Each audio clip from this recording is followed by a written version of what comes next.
سلام دوستای عزیز، وقتتون بخیر. امروز اومدیم با یه متد جدید از کسب درآمد به تومان، اونم توی هفته 100,000 تومان. خب شیوه کارش چیه؟ برنامهش چیه؟ الان با هم برنامهش رو دانلود میکنیم. اول از همه وارد چنل ما میشیم که لینکش اینجا هست و توی ویدیو هم میذارمش. روی لینک کلیک میکنیم، وارد اپ استور میشه، گوگل پلی، و اینجا نصبش میکنیم. توی این قسمت نصبش میکنیم. ما از قبل نصبش کردیم، پس واردش میشیم.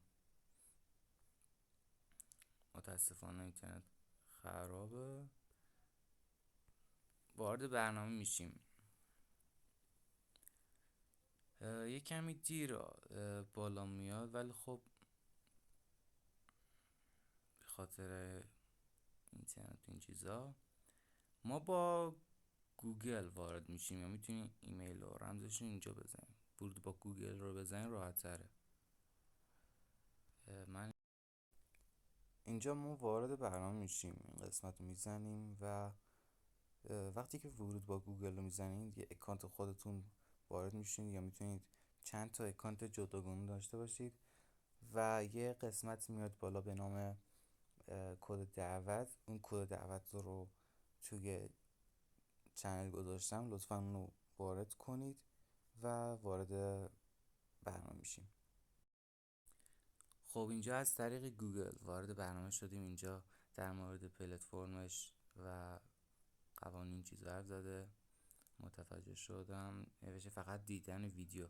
قبلا اینجاها بازی میکردی یا این پایین نظرسنجی ها پولی بود، اما توی نسخه های بعدی شاید پولی کن دوباره. خب انقدر ویدیو هست تا این قسمتش. اینا آپاراته بدون فیلتر شکن باز میشه تا این قسمت، و اینا یوتیوبه.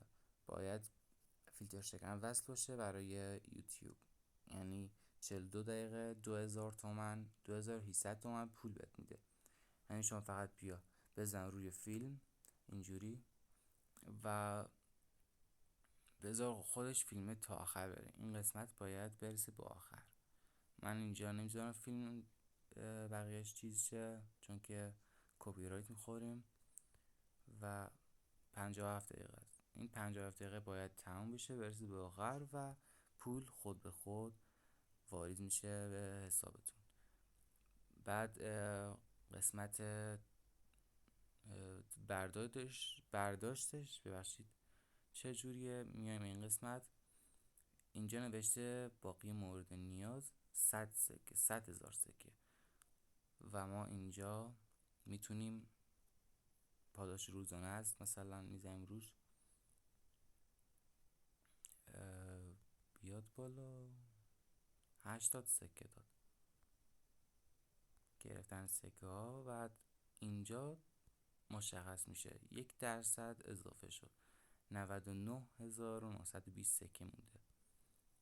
یعنی دقیقا 99 تا فیلم دیگه. اینجا 99 تا فیلم ببینی پول بهت واریز میشه. خیلی آسونه. و اینجا قسمت افراد آنلاین 620 تا، پولی که داده 282,939,000 و کل کاربران سیستم 21,293. و قسمت برداشتش میایم اینجا شبا نام خانوادگی و شماره شبای خودتون رو وارد میکنید و روی ذخیره کلیک میکنید. وقتی که پول رسید به 100,000 تا میایم این قسمت و درخواست برداشت رو میزنیم که اینجا نوشته سکه برای شما موجود نیست. و اینکه این قسمت تاریخچه اشتراک گذاری، میتونید اینجا دوستای خودتون رو به این برنامه دعوت کنید و 20,000 تا سکه کسب کنید. و افراد برتر هفته و همیشه کم اینجا موجود هستن که این قسمت نشون میده. آقای با نام حسین 1,213,000 تومن از این برنامه کسب کرده. موفق و پیروز باشید و لطفا از زمون حمایت کنید.